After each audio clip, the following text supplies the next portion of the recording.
In this video, we're going to discuss double barring. First, what is double barring? Double barring is a workflow that we adopt during higher volume business, in which two people work side by side at the espresso station. The first person, who we'll call the espresso barista, is responsible for preparing shots of espresso, preparing other ingredients, and in some cases preparing milk pitchers or completing beverages entirely to be served by the serving barista. The other person, who we'll call the serving barista, is primarily responsible for steaming milk, pouring, and serving beverages. It's important to note that the scope of these tasks will vary and depend upon the lineup of drinks and the particular arrangement of space behind the counter. Next, let's discuss when and why we double bar. We adopt a double bar workflow whenever there are 6 or more drinks in the queue. And we do this because double barring significantly increases throughput without sacrificing quality.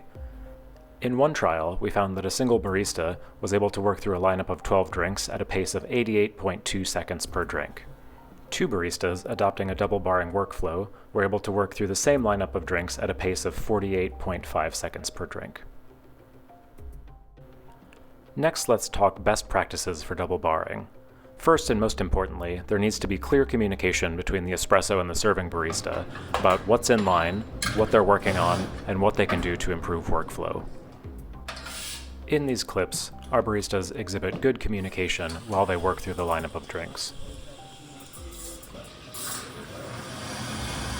And then we have a flat white and a cortado, so we could probably milk share that.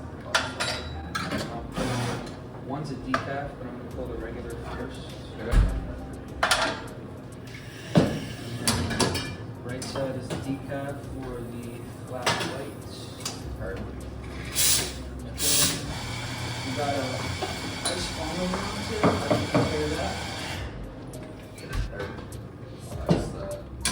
While the espresso barista provides the serving barista with important information about the queue, the serving barista can also ask the espresso barista to prep certain ingredients and can also provide feedback about the espresso extraction.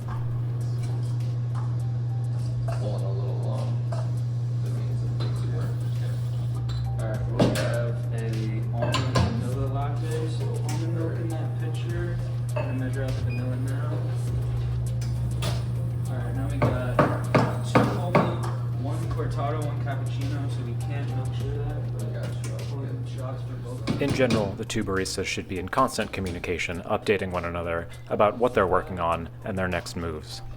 So I'll measure out the almond chai, you can steam. And then I'll pull the Another important aspect of communication happens at the order-taking stage. During higher volume times, it's especially important that we take and write down orders clearly and take names for all drinks. Next, in a double barring workflow, it's necessary for the 2 baristas to work at the same pace. It's possible for the espresso barista to pull shots roughly twice as fast as the serving barista may be able to use them. For this reason, it's important for the espresso barista to observe the serving barista's pace and to try to match it, so that they are not preparing shots of espresso in advance of when they can be used.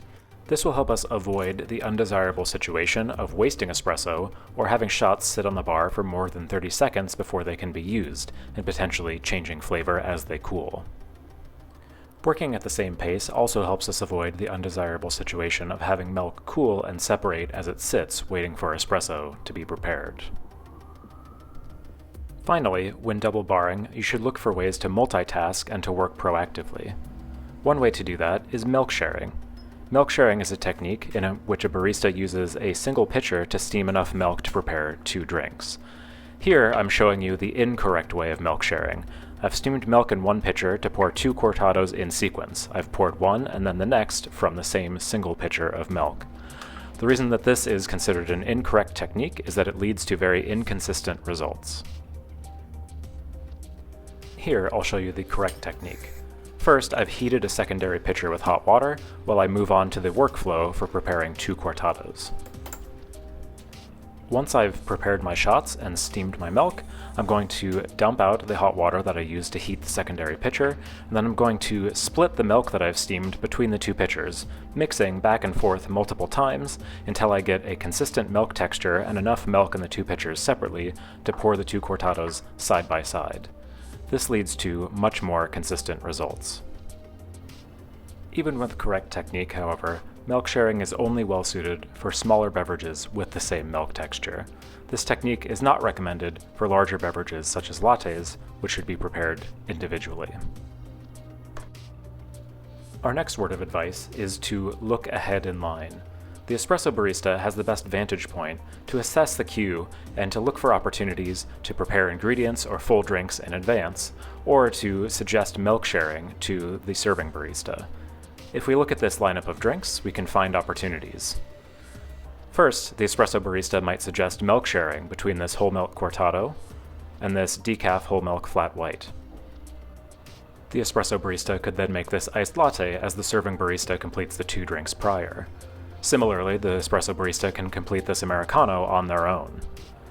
The espresso barista can also make this iced chai, while the serving barista makes this almond milk vanilla latte. While looking ahead in the line can always help you be more prepared and maximize your workflow, it is important to not serve drinks dramatically out of order. For that reason, we recommend not skipping ahead more than 3 drinks from the front of the queue. Finally, when double barring, it's especially important to work cleanly. Take advantage of times when your hands are free to clean up splatters from the drip tray, to wipe up loose coffee grounds, or to clean shot glasses and milk pitchers. Taking care of cleanliness when your hands are free will help you work more efficiently and will help you avoid making mistakes.